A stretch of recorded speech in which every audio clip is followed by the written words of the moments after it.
This video is sponsored by US Tool and Fastener. All right, everybody, here we go again. We are going to do another build video, and this one has been very, very highly requested ever since I did it. So I built a kitchen island for our kitchen, obviously, because I don't do anything for other people. But I'm finally getting around to editing and doing the voiceover for this video. And with that being said, I've got a really long one for you because this was a long build. It's got a lot of stuff, and I even forgot to film some stuff, which I'll talk about when I get to those spots. But what is a kitchen island? Well, it's obviously a bunch of cabinets that have a really, really heavy piece of stone usually sitting on top of it.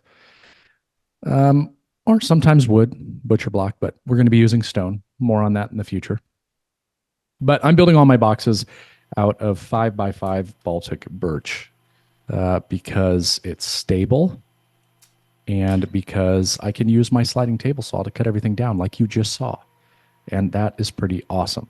So I'm not going to show you like every little detail of me building all of the cabinets. I'm kind of just going to highlight some of the specific features that I'm doing because for the most part, all the cabinets are kind of the same. So I use the same joinery method. I edge banded them like you see now. All the same and pretty straightforward. So we're just going to continue to move through this. So here I'm trimming all of my edge banding nice and flush. And anytime I trim it nice and flush, I also like to go back with one of these little scrapers. So if you have the Festool Conturo, which let me just say, if you are somebody who does a lot of edge banding but hates doing edge banding and don't want to sacrifice the massive space that an edge banding machine takes, consider getting a handheld edge banding machine, specifically the Conturo. It is my favorite tool that I use in my shop, and I have absolutely no business owning it. It's just such a great tool. It's so good at what it does.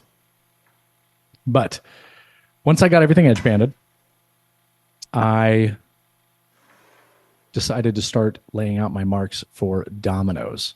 And I know, gasp, Jason, you did a video saying stop overbuilding cabinets. You don't need dominoes and biscuits and all these things. And I still stand by that. You absolutely don't. But I'm a content creator, everyone.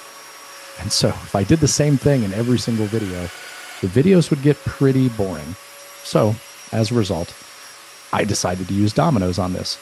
And there's a couple of reasons why I actually wish that I wouldn't have wasted the time to do this, but only because as I was assembling and stuff, I had a couple little issues, but it's also really great because when you use dominoes, it actually helps dramatically doing a dry fit of the material. So anyways, I laid out only a few marks as you saw, but you see me plunging a whole bunch of locations. Well, anytime I have the opportunity to use the stops that are built into the domino, I'm going to use them.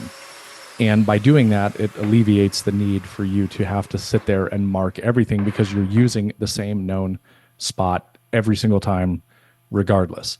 You just have to do certain spots, like say in the middle of a board or something. Now, the caveat to that would be a caveat. That may not be the right word.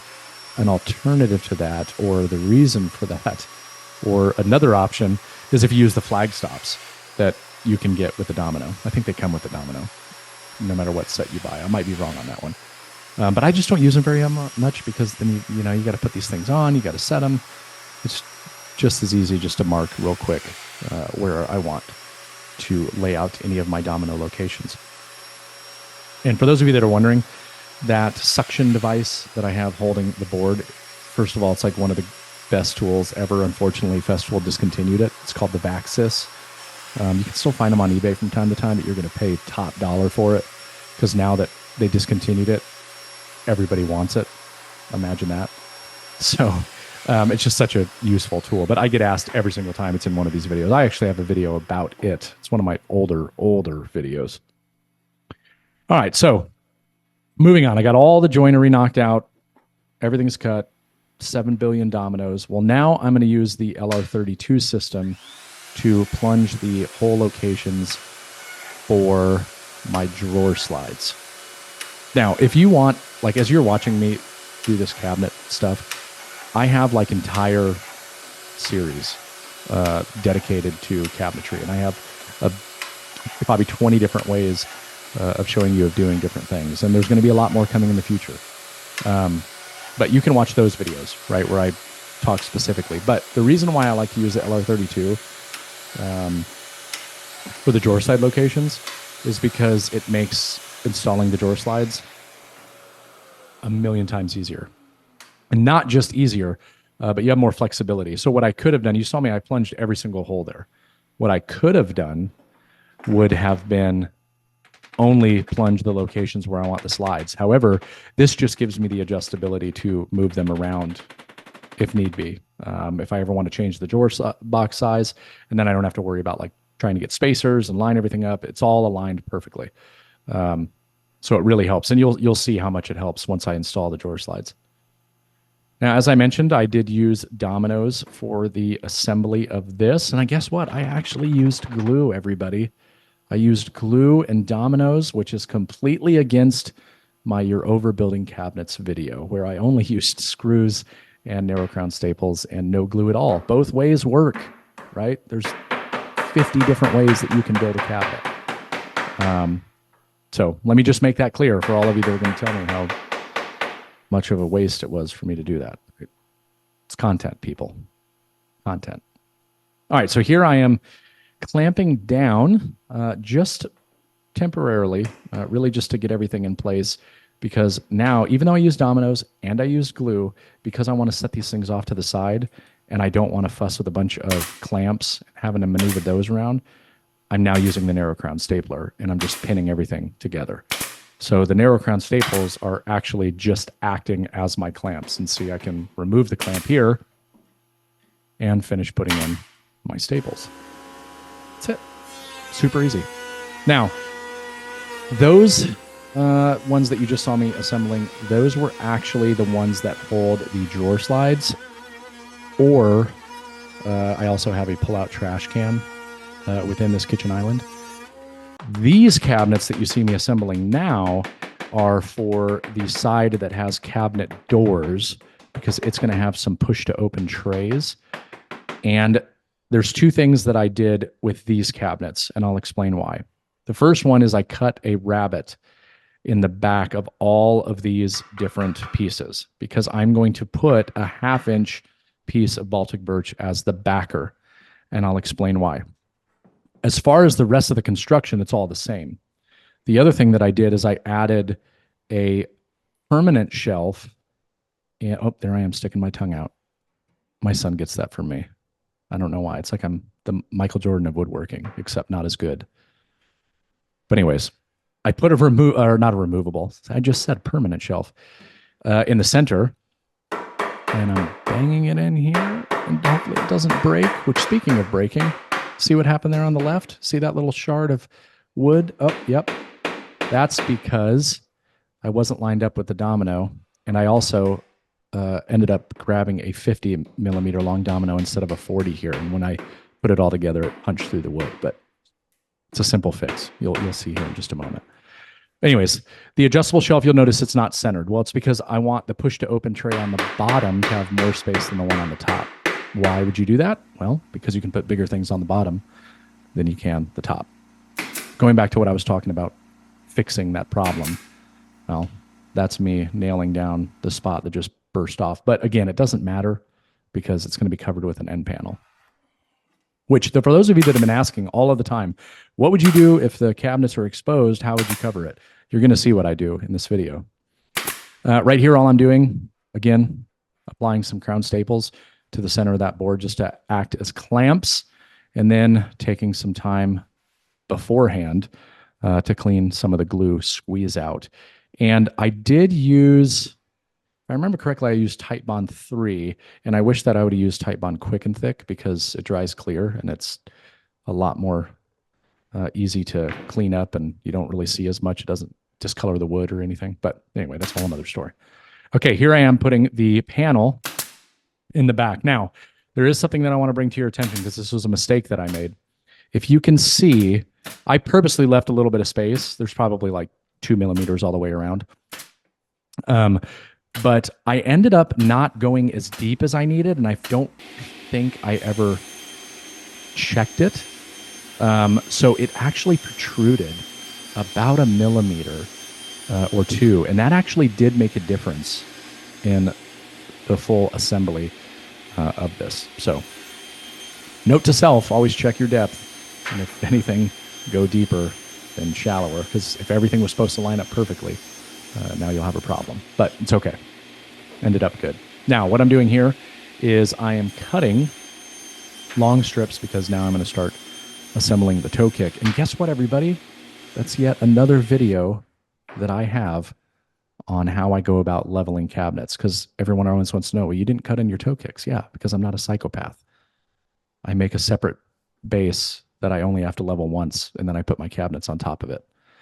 But if you guys want to see that video, check out my channel because I've got one on it. But what I'm doing here is I'm laying it out and I'm marking where all of the cabinets butt up and join together, because every single one of those locations is where I'm going to place a support, right? Because I want to make sure that each cabinet is supported. That is how I build my toe kicks. It's completely dependent on the size of the cabinets and where they rest. Now, there's lots of different options that you can do for leveling. You can get the cool leveling feet, which are awesome. Yes, I know all the people that are going to tell me that I'm wasting my time and I should just get the leveling feet. I got it. I've used them many times in the past, and I will use them many times in the future, but I'm not using them in this video. When I make these toe kicks, I like to make, I guess you would call them I's and T's. Actually, no, I take that back. I's and C's. The C's you'll see are going to be on the ends, and the I's are going to be the support for each one of the cabinets. And these are super, super simple to create. It's just plywood, glue, nail these things together, screw them together. I mean, however you want to do it. I think a lot of people overanalyze how much strength you need in a toe kick and how much strength you need in the cabinets. And they all think that, like, I mean, I don't know about you, but I'm not parking a Sherman tank on top of my kitchen island. So it doesn't take that much to support. And this is even more especially true when it comes to, like, if you're doing a built-in and the cabinets are being also attached to a wall. They're also being attached to a wall. So the cabinet weight is also being supported by the studs. So I just bring that up because I always get comments of people like, do you trust those shims? Is it going to sag? The answer is no. I've never had any problems. It holds the weight just fine. And I've actually had this kitchen island in my house for, I don't know, 2-3 months now with a really, really heavy quartz top on it. It's still fine. No issues. All right. So I nail everything together. Super simple construction. And just like everything else, I put a little bit of glue on there. I'm going to throw in some screws for maybe just a little bit of additional support here. And it's good to go. Set it off to the side. Now from here, what did I move on to? Maybe I should look forward and see what's next. This is going to be a long video, especially if I just keep talking with exactly what I'm seeing. Oh, yeah. Drawer parts. That's what I was cutting. Drawer parts. So I cut all of my drawer box parts. This has a total of 6 drawers. 2 are one size, 2 are another size, and 2 are another size. So small, medium, large. Kind of like what I did on my built-in in my office, which I don't have a video on because while I was building it, I realized I had a water leak for probably 10 plus years and had to rip everything out and do it. And I was kind of fed up with it. So sometimes I do wish that I would have, continued filming, because that would have made for a good video. But now I'm rambling. Okay, so for these, I have videos on how I make drawer boxes. If you guys are interested, again, head over to my channel. There's lots of videos there. Probably just about anything that you see me doing in this, you're going to see there. But what I'm doing is the construction on the drawer box. I'm not doing anything fancy. I'm using pocket holes, and I cut a groove that you saw in the pieces to accept the bottom panel, and that's how I assemble boxes. Very quick, very easy. Obviously, if you want something fancy, you know, dovetails or something, by all means do it. And then I pre-sanded everything before I assembled it, but that's boring, so we're not going to keep watching this. All right, going back to the drawer slides.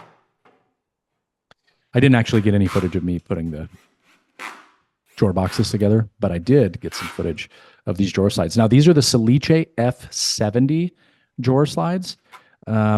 A fantastic alternative to the Bloom 563H. But this is what I was talking about with pre-installing the slides prior to. It makes installing them a lot easier, especially when you can turn the cabinet on its side. But if I ever needed to move these or change the drawer slides, all I would have to do is move those drawer slides to a new hole location. So it's nice that they're there. They're covered up. You'll never know that they're there now. So why not take the time to do that? And just like any other install of undermount drawer slides, which if you haven't used them, please use them because they're amazing. They just clip right in and you're good to go. Now what this is the Salice. All the hardware that I used on this build, it's all Salice. Like every single hinge, every single drawer slide. This is the pull-out trash bin. It is a dual trash bin system. I don't have the part number off the top of my head, but I don't think this could have been any easier to install. The front edge just needs to be flush with the front edge of the cabinet. I made sure that the spacing on the left and right were the same. And then I just put in, I don't know, like 20 screws that it tells you to put in, as you can see me doing here. And then you just take the actual tray and it just clips right in. It clips in, you pull it out, and then you push it back in, and then you pull it out, and you push it back in, you pull it out, and you push it back in, like you naturally would do anytime you're using something that's soft close, right? It's like a rite of passage. You think I'm done. No, I'm not done. I'm going to do it again. Let's go ahead and slam it. Oh, there it goes. I'm done. Oh, wait, no, I'm not. Oh, am I done now? Okay, now I think I'm done. All right. Moving on. What did I do next? Oh, end panels. Remember earlier I was talking about how I was going to cover up the ends of the cabinets, because right now obviously they're not in the house. You see them all behind me. That's exactly how they're going to sit, with the exception of you see the toe kick is actually sitting on top of it. That's just because I didn't want to put it underneath, knowing that that was going to be the first thing I needed to put in the house. So we did a slat wall feature. I'm sure people have seen it by now.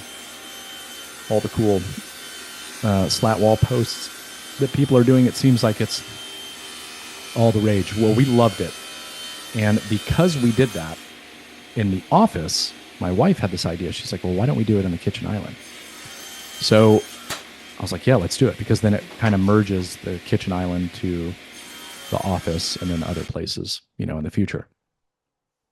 Now, I did a video where I did this slat wall feature in the office. If you want to watch it, guess what? It's on my channel. But that one was a lot simpler to do because I used the lamello. Well, the reason why I could use the lamello is because I was clipping everything in from the back side of the slat. Well, I can't do that with this one, mainly because I wanted the depth of the slats to be a certain depth, which is why you see the end panels as thick as they are, because I want that visual, the visual depth when you're looking at it from the end. But more importantly, because we wanted a black backer behind it, I don't have a lot of room to go real thick with that, so I couldn't use the lamello. I used if I remember correctly, an 8mm panel, which you'll see me in this video. I paint it. You never actually see me install it, but that's going to sit behind it. So what I'm doing here is laying out all of the locations for where I'm going to put each one of the slats. And so I wanted equal spacing in between the slats and the slat itself. So it's exactly the same all the way across. Well, to do that, again, I use metric, right? Because, it's the right thing to do. Okay. So don't get all angry because I'm an American using metric. When you're dealing with cabinetry, it's the right way to go. But I'm actually measuring to make sure that that thickness is exactly what I wanted to do, so it looks exactly perfect. Now, before I said I'm using like an 8mm panel in the back of these end caps. Well, what I'm doing here is I'm cutting a rabbet for that panel. So just like I did with the cabinet itself, I did that with the end pieces. And you'll see here in a moment. I'll test fit it and it'll all make sense. So now what I'm doing is I'm using my slider to get a nice straight edge on each one of the pieces that I milled down to the exact thickness that I needed. And then I'm cutting all of my strips. So I used the slider, the slider again. I'm telling you, if there's any one tool I could tell people to buy or sacrifice the space for, it would 100% be a slider. And I did a video on this slider recently, again, on my channel. Go watch it. I'm just absolutely in love, right? Because I could rip one straight edge, perfect, clean, straight edge. Then I can use the slider to get nice square ends, and then I could just trim everything down. Now, I kept all of these. Actually, no, I take that back. I actually cut these to the exact length, and then I just cut all of my strips because then it was just honestly a matter of going through and doing the exact same thing a whole bunch of times, because I think each one of these end panels has, I don't know, 25 slats. Like this was one of the most time-consuming things of the entire project because it's so tedious. But man, is the end result just sexy, super sexy. Here I'm using the domino. I'm using a 4mm domino, if I remember correctly, because the width, you'll see, look how close the tolerances are on the end. So because of the width, I couldn't go any wider than whatever the width of the 4mm domino is. I don't remember it off the top of my head, but it's more than enough, and it worked perfectly, and it didn't burst out the sides, which is obviously a plus because that would look weird. I don't know why I've been filming this for so long. So let's go ahead and change that. Okay. Then I went on to batch sanding, which is basically just taking a bunch of the pieces that are the same size and sanding it at once. But again, that's sanding, and it's boring, and we really don't need to watch it. I then also did take some of this 3M Cubitron. Man, this stuff is fantastic. And that really doesn't look good, but I'm just breaking up the sharp edges. All right, moving on. Here, putting in the dominoes, and this gives you a better visual of what I was talking about. There's not like any meat left on the left and right side. There's enough, but obviously 4mm domino was the max in this scenario.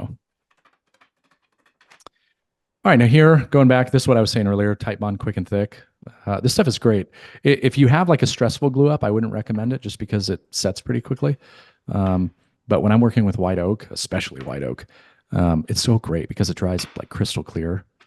But here, all I'm doing, start on one side, put all these in. You can see that that groove now. The rabbet there at the bottom, which I'm going to put a panel into here in just a moment. But if you start on one side and get everything lined up, it's a lot trickier on the other side. And this was the second one that I did. It wasn't the first one that I did. The first one did not go as smooth.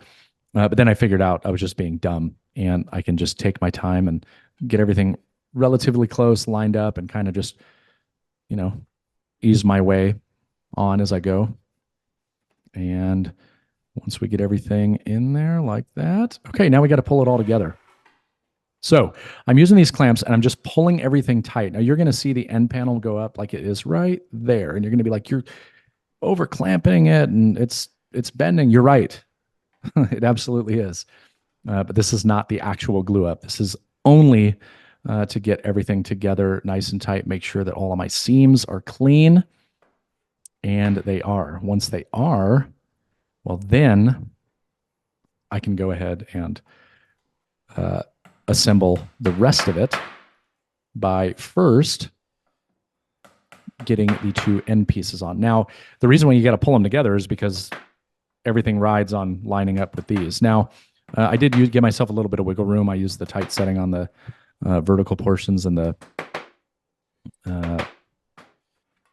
loose setting on the other one, so they would line up. And I always like to do that with stuff like this because it does give you a little bit of adjustability. So you'll see me even right here. I'm just barely off, so I'm just using this little mallet just to kind of get everything nice. And then once I have it where it needs to be on one side, then I'm able to go ahead and start getting it clamped up, or at least get it on the clamps.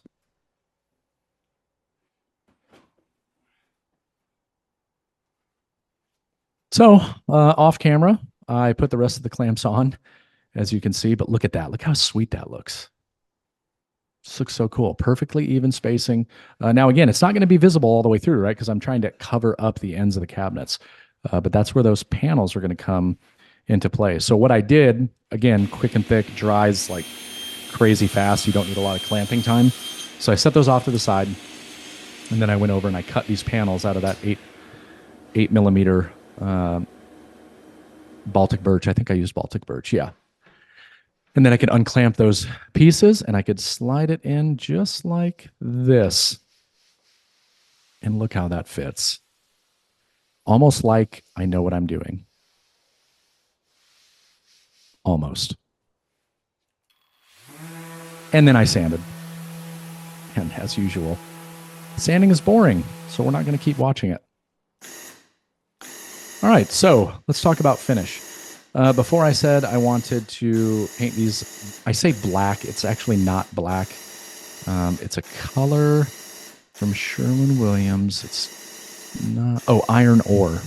It's all the rage, right? It's all over social media. It's the color that all the influencers are using for stuff. Well, guess what? It's in our house now too. But to be honest with you, I really like it. It's not really a black. It's more like a gray black.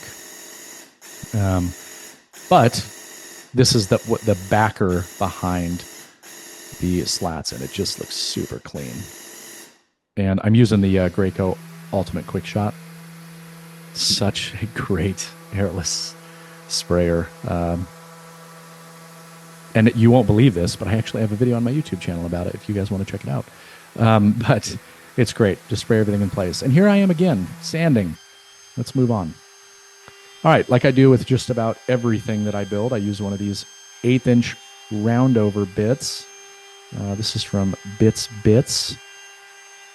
Pretty much all the router bits that I use are from Bits. You should definitely check them out. They make some great stuff, especially their new Astra HP2 coating. Pretty sweet. Like the coolest looking bits I've ever seen. But anyways, I always do a 1/8" roundover. I'm probably going to start using a 16th. Some people had made that comment last time, and I've had one on order for quite some time. Should be here soon, actually.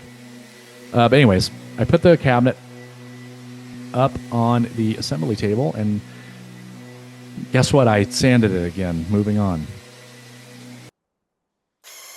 And then I'm going to use some clear coat. Now, the clear coat that I used for the drawer boxes and for the 2 cabinets on the side that has the doors, I used Gemini Coatings, Evo Eclipse, and not for any particular reason. It's a great finish. It does amber the wood a little bit, but with Baltic birch, I'm okay with that in this application, and I had plenty of it to get rid of. So opened up the doors, threw my mask on, went to town spraying. So for those of you that are always wondering, well, can you shoot clear coats out of this airless as well? And the answer is yes. And you can get fantastic results with both paint and clear coats. All right. So now one of my favorite things, right? So last year, one of my favorite tools, absolute favorite tools that I put in my shop is the Lamello Zeta P2. What's funny about it is I actually bought it the year before, didn't use it for like 6 months, didn't even take it out of the box. And then I forced myself to start incorporating it into projects, and I fell in love. Like if there's any one tool that I think you should consider if you do a lot of cabinetry, it's 100% the Zeta P2. It is fantastic. But what I'm doing here is, you'll see this later, but on the side that has the cabinet doors, my base is going to be, or the cabinets are going to be perfectly flush with that. So the opposite side of where you see me right now. And those slots that I just cut out are for my base trim. This will all make sense when I get to that part. It just clips into place. It's so awesome. Anyways, what I'm doing here, so we have a hewn stone form. It's basically LVP flooring, which I did throughout the entire house. Um, Shocking. I've actually got a YouTube video about it. Um, what I'm doing here is I'm marking because I'm going to cut it out. Now, I say it's an LVP. It's got a much higher concentration of stone in it, but I mean, you have to treat it the same as any other traditional LVP. And what they say is that you shouldn't put a lot of weight on those because it can cause it to buckle in the event that it moves for humidity, moisture, blah, blah, blah. I don't know if that's really that big of a problem, but I know that this island is going to be here forever. And if we ever did remove it, we'd probably put a bigger one. Not now because we don't have the room, but we will have the room later this year. So I just have to cut out more flooring. So it's really not that big of a deal. So why not just cut it out? What's great about it though, so the spot you see, that's where my old island, matter of fact, that ugly thing you see in the left-hand side of the screen right now, that was my old island. Super small, but I did the flooring around that old island, knowing that I was going to do this later on. So using the track saw, the plunge capability is such a useful tool. I do a lot of this stuff actually right in the kitchen for this project. Pull that stuff out, plop this thing in. Oh, look at that. Almost an absolute perfect friction fit. So I lucked out here because I did not really need to shim that much. That corner that I'm sitting next to right now, checking with the level, that corner was a little bit low, but for the most part, everything else was pretty dang good. So it didn't take too much finagling for me to get it nice and level. Now, I get asked this a lot when it comes to the shims that I use. I like to use the composite shims. You spend like an extra $1.50. They're easier to break. They are way more user-friendly. They're way more durable. And they're consistent, which is great. You can get them at any home store, Lowe's, Home Depot. You can usually get them at paint stores, Ace Hardware, wherever. Just look for composite shims. You will definitely thank me later. Unlike how you're not thanking me right now for the camera shaking around. All right, here's where I'm going to apologize. So I didn't get a ton of footage of me actually installing the cabinets. Okay, so here's what I'm going to tell you. Because here in just a moment, it's like snapping my fingers and it's done. I installed these two cabinets first, made sure that these two were perfectly square and attached to each other and the base. And then I installed the other side, which, bam. Look how quick I installed those. Amazing, right?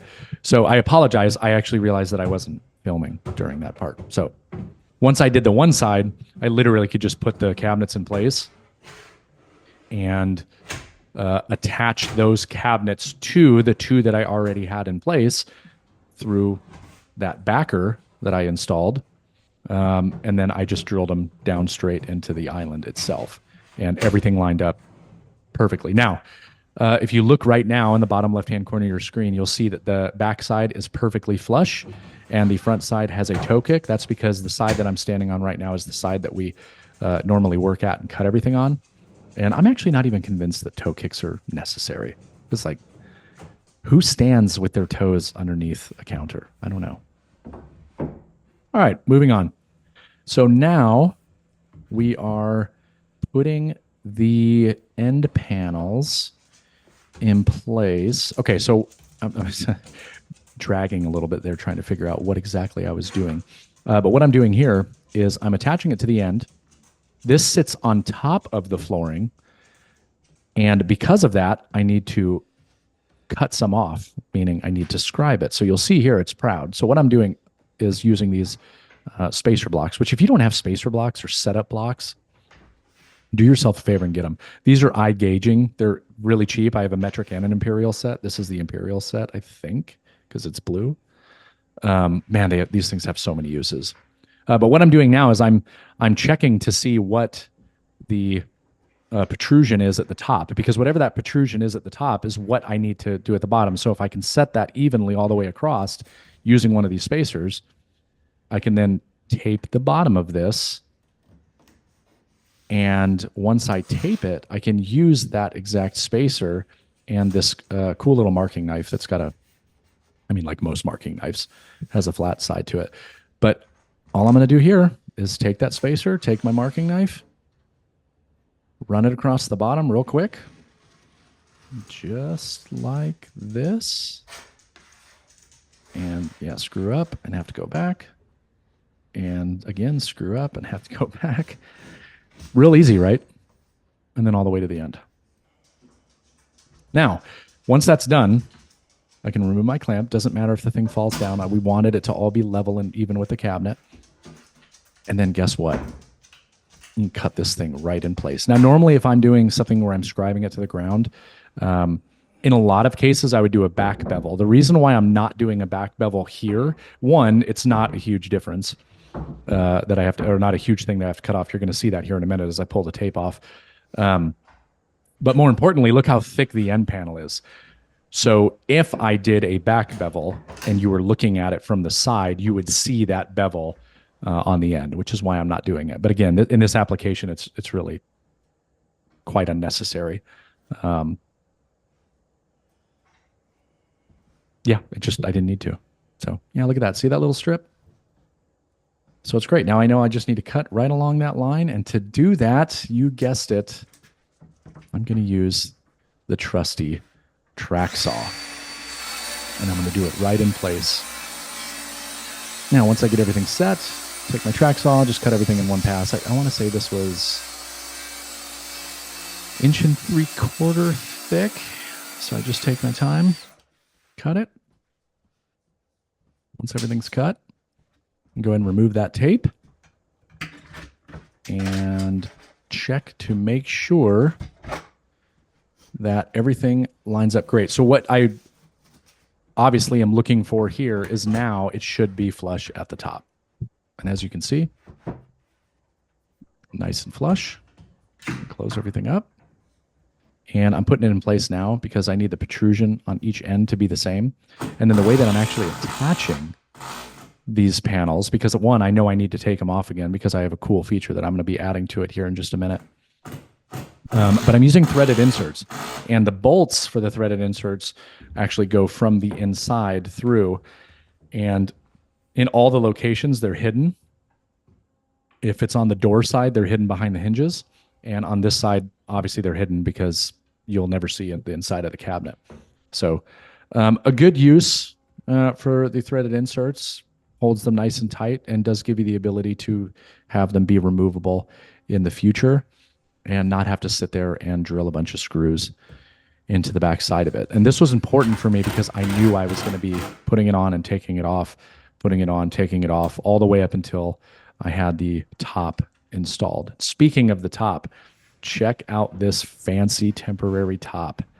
Yeah, that is pre-finished plywood, everybody. Pre-finished. Can't hide money. Am I right? Can't hide money. We had to do this, obviously, because we were going to be waiting for the top to be installed. But I'm sure that all of you could figure that out. All right, now, the fun part. I wanted grain matching for all of my drawer fronts and all of my doors. I wanted that beautiful rift-sawn, vertical, straight grain. And luckily, a local supplier that I have, Etna Plywood, or Etna Building Solutions, Etna Plywood, they carry it. It's expensive. It's $160 a sheet. Actually, no, it was $173 a sheet, which for this project I needed two to get the desired look that I was going for, because not all of it was usable. I needed it to be the same color and tone and all of that. But boom, there you go. Now you can see that beautiful straight grain. Now, this is not plywood. This is MDF core. Why would I use MDF core, you ask? Well, because I want the stability. And it is incredibly, incredibly stable and flat. And it's great. So that's why I use MDF core. MDF has a negative connotation to it. I never understood why. But it can be really nice. Really, really nice, as you can see here. So what I'm doing right now, these are actually the doors I did the exact same thing for the drawer fronts. I just didn't film every single bit of it because this video is already an hour long. So it would have been 2 hours long if I filmed everything. And I don't really want to talk for 2 hours, even though I could, which I'm sure you figured out by now. But anyways, here I am, edge banding again. Now, so one thing that I do, I'm showing this footage again, same exact principle. However, but when you're doing doors and drawer fronts, it's important that you do either the two sides or the top and bottom first, and then you do the other ones. And the reason for that is depending on how you want it to line up, one will cover the other. So a really good example would be like drawer fronts. If I'm looking at those when I open them, more than likely, if I'm looking down, I want that top strip to be all the way across. So I would do the sides first, then I would do the top and bottom. And not necessarily the same thing with the doors. With the doors, I would likely do the sides first.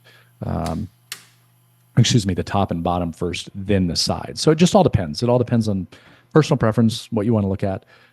If you do your edge banding really well, or you have a system like this, then it actually makes it really good. So it doesn't really matter what way you do it. But yeah, that's what I did. These are all the doors. Moving on. All right, so now what am I doing?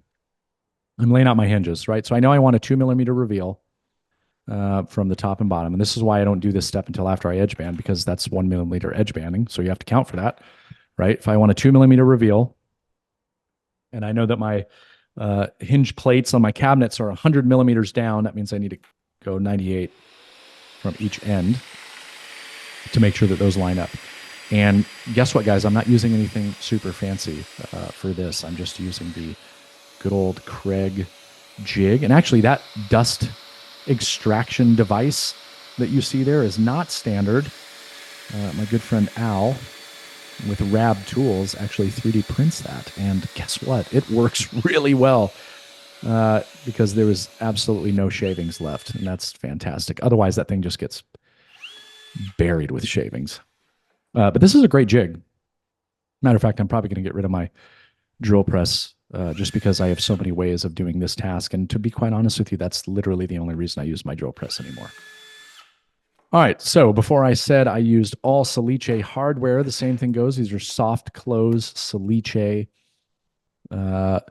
frameless full overlay hinges. And these are in like the black onyx color. I don't know what their exact name is, but man, do they look sharp. Okay, here we go.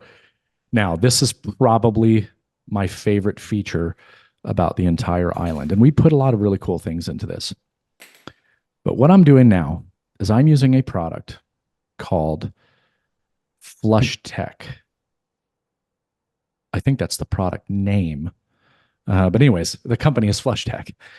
What they make is this cool template that will give me the ability to have a flush mounted outlet.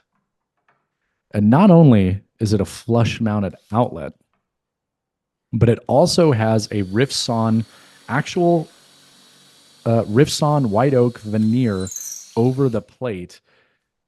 So I have that continuous grain running all the way across. It's so cool.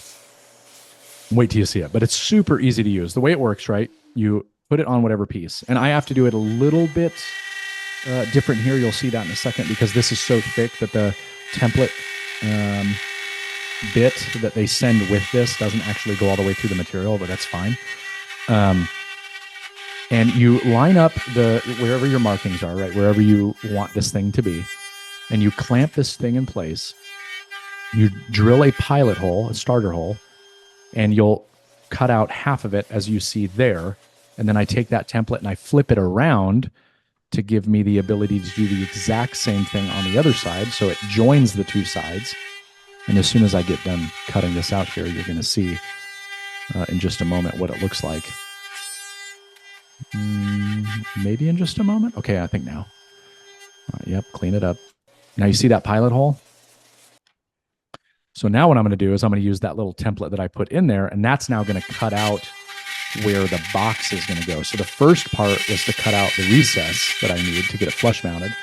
And this is actually cutting out the rest of the material. Now, I said that I have to do mine a little bit different because that bit that they provide isn't long enough. So all I do is just flip it over, use that pilot hole that I did, use a flush trim bit, go through, and voila, I have a open hole. And then this. Watch. Oh my God. Seriously, so cool. Like, I want to find 50 other ways to incorporate this into furniture. So clean. You'll see more on that here in a little bit. All right, so everything's done. All I need to do now is apply the finishing touches. Okay, so I have another video if you guys want to find out more information about this particular finish. It's called Renner 718. It is a 2K, so it's a two-part finish. It is a zero sheen. So what does that mean? It means that when you put it on, it looks like there is nothing on. And it is an incredibly durable finish, being a 2K. So it's got a water-based, the finish itself is water-based. The solvent, or not the solvent, the catalyst that you need is solvent-based. But it's a very small amount of the catalyst that you need. It's like 5% of whatever you're using. I sprayed 3 coats on all of the doors and all of the drawer fronts, as well as the end panels. And that's with finish on it right there. That picture that you're looking at right now, that has 3 coats of finish. It looks totally natural. So once all that was done, I could go ahead and start putting the hinges back on, get everything reassembled. And that includes this cool piece. This I told you about a little while ago that I was super excited about. You're going to see this is the base trim for the side with the doors. Check this out. This makes having that tool totally worth it.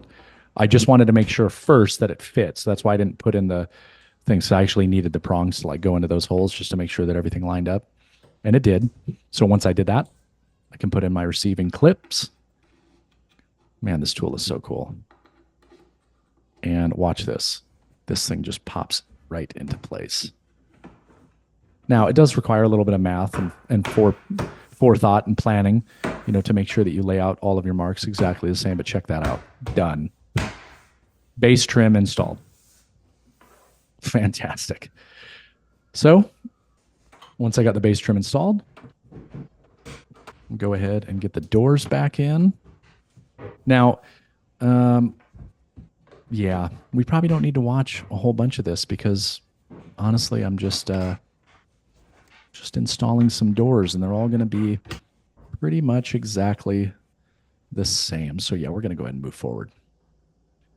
Now, once I got the doors installed, then it's just a matter of sitting there for 15 minutes, making little adjustments here and there to make sure that everything lines up perfectly flush. Now, I will keep this part a little slow just to explain something real quick. If you look at the end cap there, this is where that mistake that I made with it protruding like a millimeter made a difference, because my end caps, I got it better than what you see here eventually, but my end caps were cut to be the exact width that my island was supposed to be. So because of that like 1 millimeter difference, the door does protrude up just a slight bit. So that's a mistake that I made. Now here, I'll kind of just briefly, while you see how this is all installed, kind of briefly talk about what I did. So I have a crawl space underneath the island, and I already had power coming up. So what I did is I just took that original line, created my own box downstairs, and then I ran 2 separate lines off of that. And I have one of these outlets on both ends. So each end has its own outlet. And for those of you that are wondering, like, why didn't I center it? Why didn't I put it in the back? 2 reasons. The reason why I put it in the back is, one, I needed a place for the wires to run up to. And it had to be on that side, right? Because the other ones, I'd have drawers and stuff, and I need that space.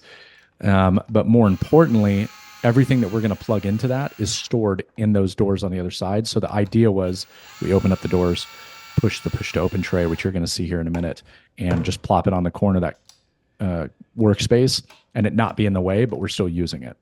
So that is why I have it towards the back side. Now, one thing that I did want to mention is that depending on your electrical situation and like how you run the wires and all that stuff, it can be a little finicky to get this thing set just right. Um, the issue that I had is that I couldn't use the prongs on the box because the thickness was too thick. If I could, I wouldn't have had any problems. But I just messed with it a little bit and was able to get it flush, as you'll be able to see there on the right hand side. So it looks really good. Adding some hardware using the True Position Tools cabinet hardware jig. This thing is great. Anytime I have any stuff to install hardware related, I always reach for that thing. It's a great little thing. But we went with black and white oak because the top, which you're going to see here, is a black. Now we used quartz, and these guys were so quick to get this thing in the house and installed. I couldn't even get them actually getting it lifted up there.